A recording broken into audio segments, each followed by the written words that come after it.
Greetings of the day. आज वर्णन करेंगे जायसी जी के नागमती संदेश खंड। नागमती जो विरह वेदना से अत्यधिक झुलस रही है, पीड़ित हो रही है। ऐसा लगता है उन्हें कि कोई अपना उन्हें मिल जाए और उससे कहकर वो अपने हृदय की जो व्यथा कथा है उसे अपने पति तक कहलवा दें, क्योंकि बार बार विरह वेदना में अनेक विचार उनके हृदय में उतर आते हैं।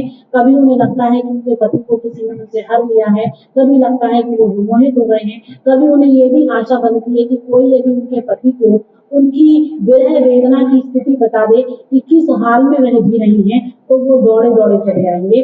तो इसीलिए वो इस पद के माध्यम से अपने संदेश को एक काग के माध्यम से उस पर वह रत्न सेन के पास तक भेजना चाहती हैं। यहाँ पर प्रकृति को उन्होंने अपना सखा मान लिया है कि वो उनके मित्र होकर के उनके कार्य को करेगी। पहले वो यही चिंता करती हैं, क्योंकि जो समय है, जो चारों ओर प्रकृति है, उस प्रकृति में भी हर कोई तत्व आपका सहायक हो यह आवश्यक नहीं है ना। कहीं कहीं पर इंसान अपने दुख और दर्द को दूसरे से बांटता है, लेकिन दूसरा उस दुख दर्द का उपहास करता है। तो ऐसे में यह जान पाना कि कौन हमारे लिए पूर्णतः हमारा अपना है और कौन पराया है, ये अत्यधिक कठिन हो जाता है। तो यहाँ पर कुछ भाव प्रारंभ में, पद के प्रारंभ में कुछ भाव जो है नागमती के यही है कि हर किसी से दुख को बांटा नहीं जाता, और मध्य में आकर वो यही कहती हैं कि मेरी इस व्यथा कथा को यदि तुम मेरे पति तक पहुंचा दोगे तो मैं तुम्हारे चरण पखार दूंगी, है ना। और अंततः यही कहती हैं कि किसी प्रकार से वो आ जाए, लेकिन मेरे प्रियतम नहीं आए। अब मेरी वेदना, मेरा जो विरह है वही मेरी संगिनी हुई है। तो बहुत ही मार्मिक और हृदय स्पर्शी चित्रण जायसी जी इस पद के माध्यम से कर रहे हैं। पद है कि तासो दुख कहिए हो बीरा, जेहि सुनि के लागे पर को होई भीव वेदुने परगाहा ना, को सिंघल पहुंचावे चाहा, जहां सो कंत गए गए होई न जोगी, हों किंदिनी जय जूरी भी। ओहु सिंही पूरे गुरु भेंटा, हों भय भसम न आई समेटा। कथा जो कहे आई पिय केरी, पावरी हो जन्म भरी चेरी। ओहि के गुण सवरत भयमाला, उबहु अबहु न बहुरा उड़िगा छन। बिरह गुरुए खप्पर के दिया, पवन आधार रहा गुरुजी। हाड़ भये धुरी किंगरी, नसे वही सब ताप। रोम रोम तन धुरी में उठे, कहे सुप्रिया ई भांति। तो इस पद के माध्यम से नागमती का जो कर्म वेदना है, जो ऐसी प्रतीत होती है कि उनके हृदय से चीत्कार निकल रही है, उसकी अभिव्यक्ति जायसी इस पद के माध्यम से कर रहे हैं। तो जायसी के माध्यम से नागमती जी कहती हैं कि तासो दुख कहिए को, कि अपने प्रति संवेदन प्रकट करने वाले पक्षी को संबोधित कर रही है नागमती जी और कह रही हैं कि तासो दुख कहिए हो बीरा, हे भैया, बीरा भाई, हे भैया, कि तासो दुख, उस व्यक्ति से दुख कहिए, अपना दुख प्रकट करना चाहिए। जेहि सुनी के लागे पर पीड़ा, जिसको सुनकर जो पराई पीड़ा का, पर पीड़ा जो पराई पीड़ा है, जो पर वेदना है, उसको महसूस कर सके, उसको अनुभूत कर सके, है ना, उसका एहसास कर सके। तो नागमती जी की ये बात बिल्कुल सत्य है। हर किसी से अपनी पीड़ा, अपनी वेदना नहीं कहनी चाहिए, क्योंकि हर कोई हमारी वेदना को सुनकर हमारी भावना को सम्मान देगा, यह सत्य नहीं। तो इसी बात को नागमती भी उस काग से कह रही है, उस पक्षी से कह रही है कि अरे भैया, अपना दुख हर किसी से प्रकट नहीं करना चाहिए, केवल उसी को दुख सुनाना चाहिए यही सुनी जो आपके दुख को सुन करके लगता है कि पर पीड़ा लागे, उसे पर पीड़ा का आभास हो रहा है, वो उसको अनुभूत कर रहा है, उसको महसूस कर रहा है। आगे जायसी के माध्यम से नागमती जी कहती हैं कि को हुई भीम गए परगा, मतलब कि हर कोई भीम नहीं है। कौन ऐसा है जो राजा भीम जैसे दूसरे परगा, दूसरे के दुख से पसीजने वाला बनकर और सहायता करने के लिए आगे खड़ा हो जाए।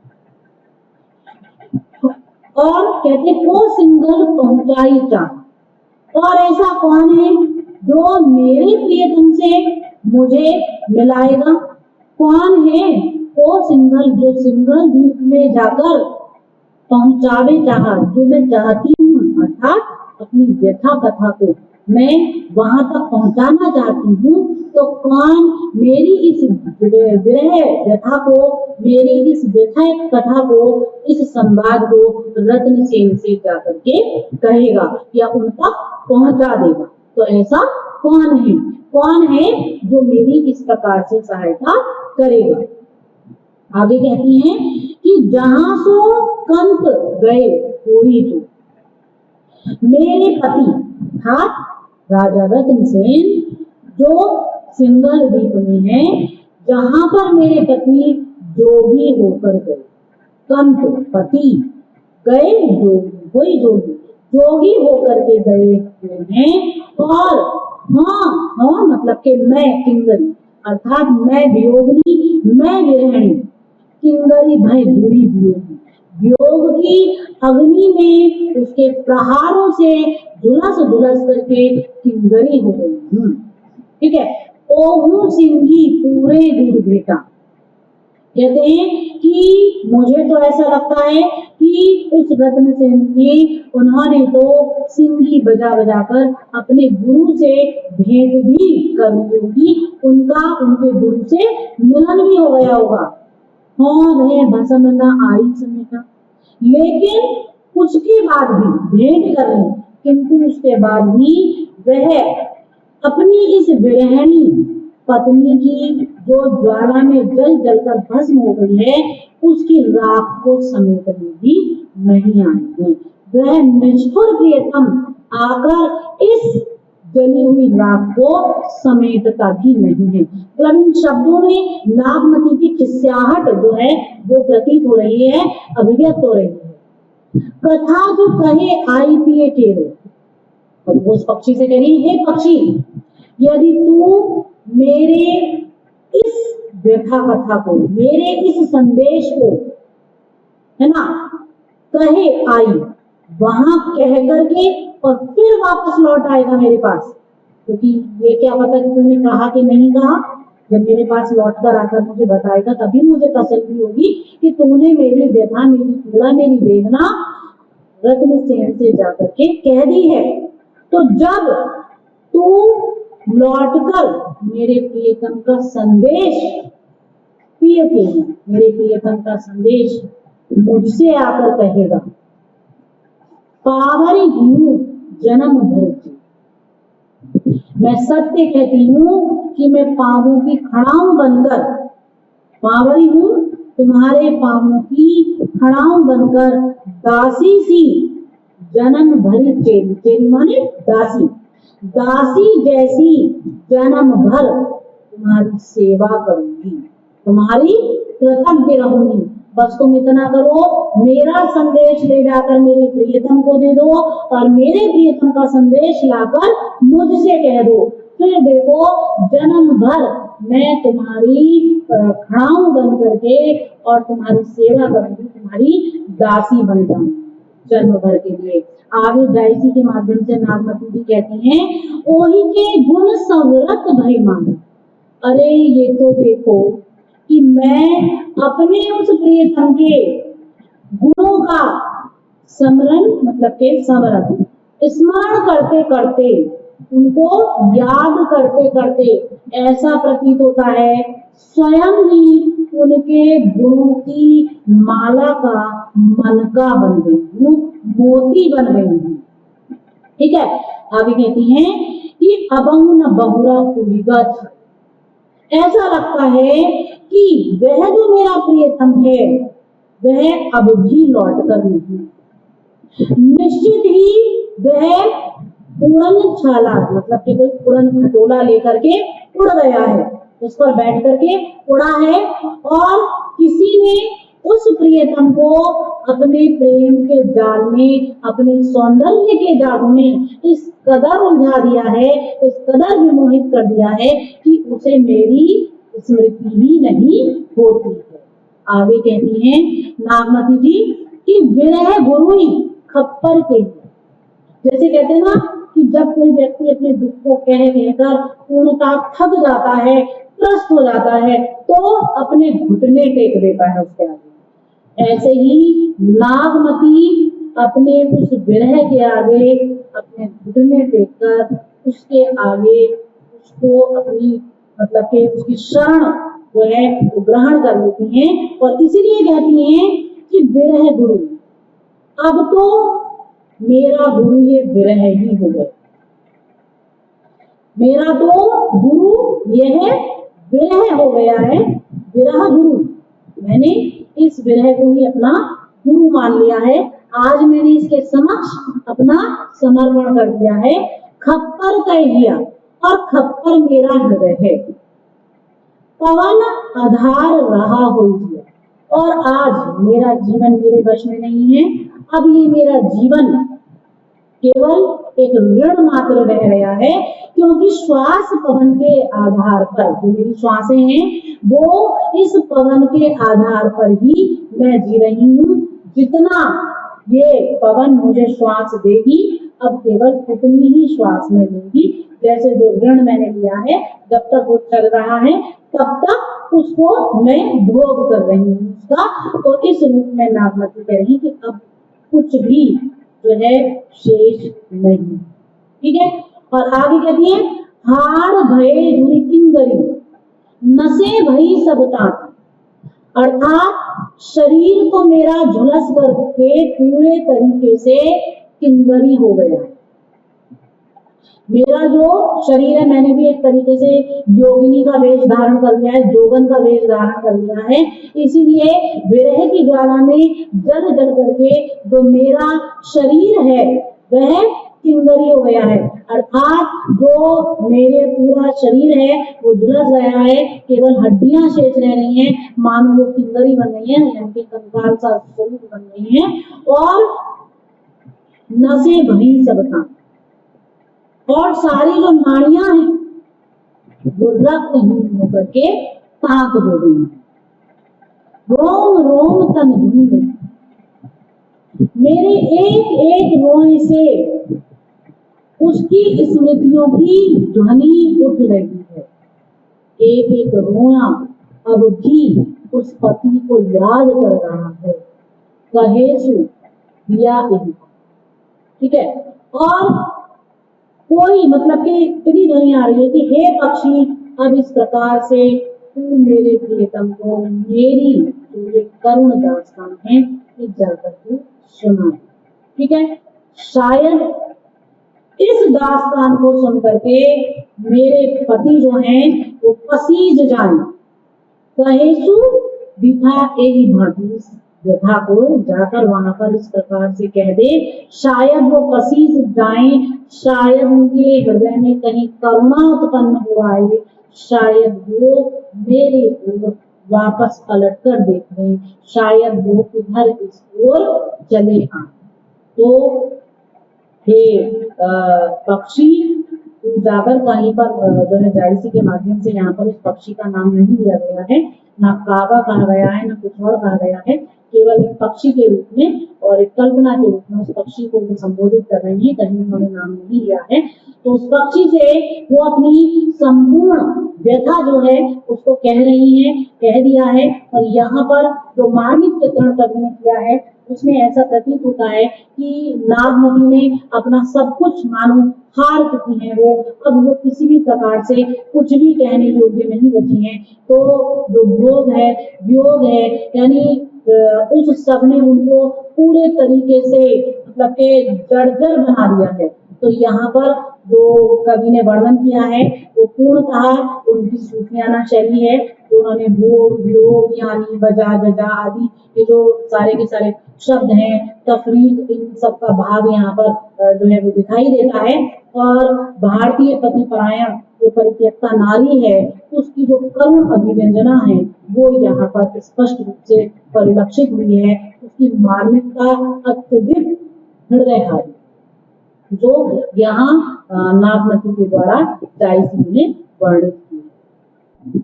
नागमती संदेश खंड का यह है दूसरा पद है। और इस पद में जो कवि जायसी ने चित्रण किया है वो इस भाव का चित्रण किया है कि जिस पक्षी से नागमती ने अपनी विरह व्यथा कही है वो पक्षी जिस पेड़ पर बैठा है उसी पेड़ के नीचे राजा रत्नसेन आकर के बैठा है। और उस पूरे दृश्य को, पूरा प्रसंग जो है वो जायसी जी इस पद के माध्यम से बांधते हैं। तो जायसी जी इस पद में कहते हैं कि रत्नसेनी बन करत अहेरा कीन ओहि तरुवर तरफेरा शीतल बिरज समुद्र के तीरा अति उतुंग और छाह गंभीर तुरई बांधी कई ठहर बैठू अकेला और जो साथ करें सब खेला देखे सी फरी जो तरुबुर शाखा बैठी सुनहि पाखन के पुनः मह ओहि विहंगम कहा नागमती दासों दुख पूछई सबे विहंगम नामा अहो मीत काहे तुम श्यामा कहे सी मीत मासुक दोय भय जम्बू दीप कहाँ हम गए नगर एक हम देखा गढ़ चित कोई नाम सो दुख कहा कहो कहाँ लगी हम दाधी यही था। तो पक्षी जो है वो अपने मित्रों को बताता है कि किसके दुख से मैं काला पड़ गया हूँ और ये बात रत्नसेन के कानों में पहुंच जाती है, गूंज जाती है।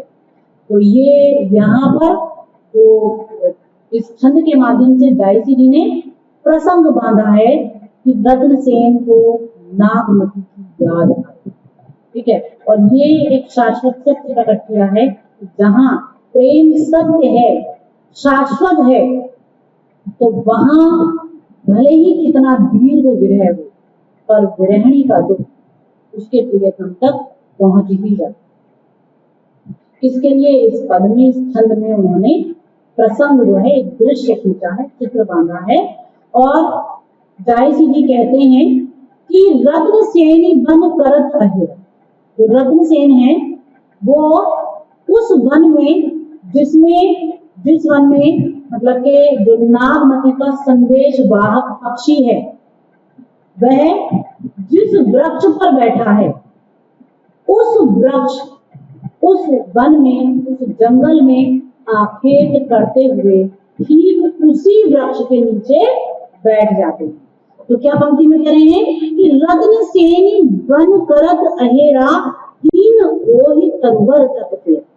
कि रत्नसेनी, जो रत्नसेन है वह वन, उस ही वन में अहेरा आखेट करते हुए, ठीक है, ठीक उसी तरुवर वृक्ष के नीचे बैठते हैं, है ना, उसी वृक्ष के नीचे पहुंचते हैं जहां कीन ओहि तरुवर तरफेरा, जहां पर वो नागमती के द्वारा भेजा हुआ जो संदेश वाहक पक्षी है वो उस वृक्ष के ऊपर बैठा हुआ है।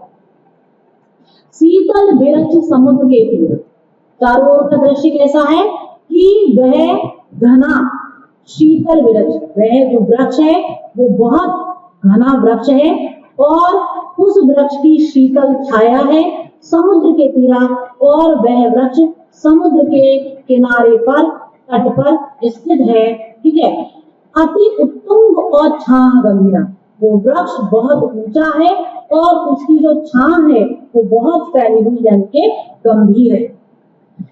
कहते हैं कि तुरई बांधी के बैठू अकेला, और उस समय कवि ने एक एक चीज को बड़ी सूक्ष्मता से लिया है, बारीकी के साथ लिया है। देखिए कि तुरई बांधी, उन्होंने अपने घोड़े को बांध दिया है, वो रत्नसेन ने वहां अपना घोड़ा बांध करके और वह बैठे अकेला, वहां अकेले एकांत में जाकर के बैठ गया, क्योंकि स्मृतियां एकांत में ही झकझोरती। ठीक है, अगर हम सबके मध्य हैं तो स्मृति आती हैं, चली जाती हैं, लेकिन जो हमारे हृदय को झकझोर देती हैं, हिला देती हैं, ऐसी स्मृतियां जब एकांत में आती हैं तभी वो अपना प्रभाव छोड़ पाती हैं। तो उस बारीकी को, उस सूक्ष्मता को व्यक्त करने के लिए कवि ने यहाँ पर कहा है कि वो बैठू अकेला, अपने उस घोड़े को एक ओर बांध करके और वहां उस वृक्ष के नीचे अकेला बैठा हुआ है। अब ये जैसे कहा जाए वो आखेट में राजा अकेला आया है, ठीक है, उसके साथी भी आए हैं। कभी आगे कहते हैं और जो साथ करे सब खेला, और जितने भी जो साथी संगी साथी सैनिक आदि रत्नसेन के साथ में आए हुए थे, वे सब एक साथ एक ओर मिलकर के शिकार खेल रहे। ठीक है, जो भी सब उनके साथी थे वो सारे के सारे शिकार खेल रहे थे। रत्नसेन एक जगह अकेले बैठे। देखेसी परी जो तरुवर शाखा, एकांत में बैठे हैं, वहां एकांत में बैठ करके उन्हीं पक्षियों में, ठीक है, देखेसी हरि जो तरुवर शाखा, उन्हीं पक्षियों में वह पक्षी बैठा हुआ था, बैठे सुनाई पाखिन के भागा। वह जो पक्षी है वो बैठा हुआ था उन्हीं सारे पक्षियों के बीच में, ठीक है, और क्या है कि वहां बैठकर पक्षी जो है वो वृक्ष की जो फलदार शाखाएं हैं उनको देखने लगा। उन फलदार शाखाएं जो हैं उन शाखाओं को रत्नसेन देखने लगा, और वहां पर देखते देखते बैठी सुनही पाखिन के भागा, वो बैठ करके पक्षियों की जो भाषा है, उनका जो कलरव है, उनकी जो ताने हैं, उनको सुनने लगे। उन महा ओहि विहंगम, उन सभी पक्षियों में वह पक्षी भी था नागमती जासू दूता, जिससे नागमती ने अपनी विरह वेदना को अभिव्यक्त किया था, अपना संदेश उससे कहा था, अपनी पीड़ा उससे कही। ठीक है, पूछे ही सभी विहंगम नाम, सारे जो पक्षी हैं वो सारे के सारे पक्षी उस पक्षी नामक जीव से पूछने लगे कि क्या कहते हैं, अहो मृत कहे तुम श्याम, कि तुम इतने काले क्यों हो गए। ठीक है, अहो मीत, अरे मित्र काहे तुम श्याम, तुम इतने काले क्यों हो गए हो। कहे सी मीत मासक दुए भय, तो वह बोलता है कि मित्रों लगभग, मतलब कि मासक दुए भय, लगभग 2 मासक अर्थात महीने हुए होंगे कि मैं जम्मू द्वीप कहाँ हम गए, जब हम जम्मू द्वीप गए थे। नगर एक हम देखा गए गढ़, वहां पर हमने एक नगर देखा जिसका चित्तौड़ वो ही नाम, जिसका चित्तौड़ नाम था। ठीक है, सो दुख कहो कहाँ लगी, वहां का दुख जो है वो मैं तुम्हें कहूँ कहाँ लगी, हम दाढ़ी पे खाऊं, वहां के उस दुख को मैं तुमसे क्या कहूं। उसी जगह पर हम जल करके काले हो गए, अर्थात नागमती की विरह ज्वाला ने हमें जला करके काला कर दिया है। मैं उस दुख को तुमसे क्या कहूं और कहाँ तक कहूं। तो यहाँ पर कवि ने अपनी उस कथा को एक गति प्रदान की है, इसके माध्यम से जिज्ञासा प्रदान की है इस पद में, और ये जानने की इच्छा प्रकट की है कि आगे क्या होता है। ठीक है, और एक मार्मिक चित्रण जो कवि ने यहाँ पर किया है, जो दृश्य बांधा है, उस दृश्य में नागमती के जो विरह से जलने का एक जो चित्र उन्होंने खींचा है कि वो पक्षी से काला हो गया है, वो रत्नसेन के हृदय को स्पर्श करता है। तो ये मार्मिक चित्रण है जिसे कवि ने बड़ी सूझबूझ के साथ में स्पष्ट किया है। तो इस प्रकार से जो नागमती संदेश खंड है उसके ये दोनों पद ही अपने आप में बहुत मार्मिक हैं, अपूर्ण हैं। और इनमें जो कवि ने चित्रण किया है वो स्वाभाविक बन पड़ा है। दोनों की विशिष्टताएं अपने आप में अद्भुत हैं और जो नागमती है उसकी विरह वेदना तो अकथनीय है, उसको किसी भी प्रकार से वर्णित नहीं किया जा सकता। Thank you.